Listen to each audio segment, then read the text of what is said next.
Bonjour tout le monde.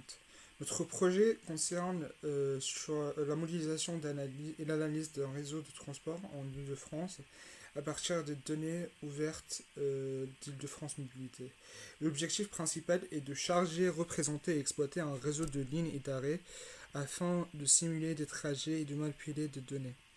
Nous avons utilisé des fichiers CSV qui étaient fournis euh, par Île-de-France Mobilité que nous avons extrait, nettoyé puis converti en objet data, en objet Java. En ce qui concerne notre conception, surtout nos diagrammes UML, on distingue plusieurs classes comme plan, euh, stop entry, trace entry qui, euh, qui nous permettent de bien comprendre notre projet.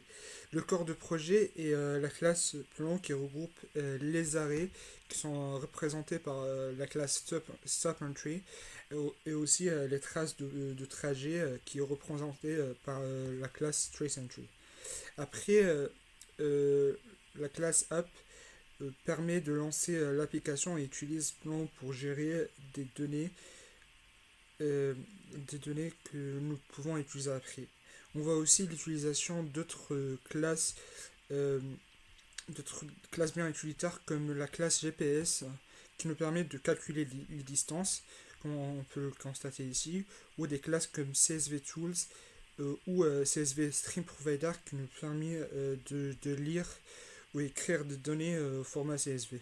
Comme on peut le voir sur les deux fonctions read CSV from URL ou write CSV to file.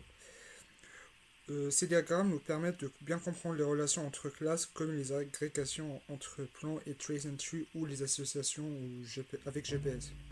Après, je vous laisse avec mon collègue pour vous expliquer l'application. Bonjour à tous, aujourd'hui je vais vous présenter la solution que j'ai développée pendant un petit moment maintenant. Donc la solution c'est une solution pour le métro à Paris. Donc si on vient par exemple à notre ordinateur, on vient au terminal, on fait juste Maven et là si on exécute le projet, on va trouver User Interface qui va donner deux créneaux. On va commencer par exemple par Opera comme station de départ et la sortie c'est Ballard. Donc on a deux solutions, c'est le plus court ou bien le plus rapide. Ça c'est on utilise l'algorithme de Dijkstra pour trouver les solutions.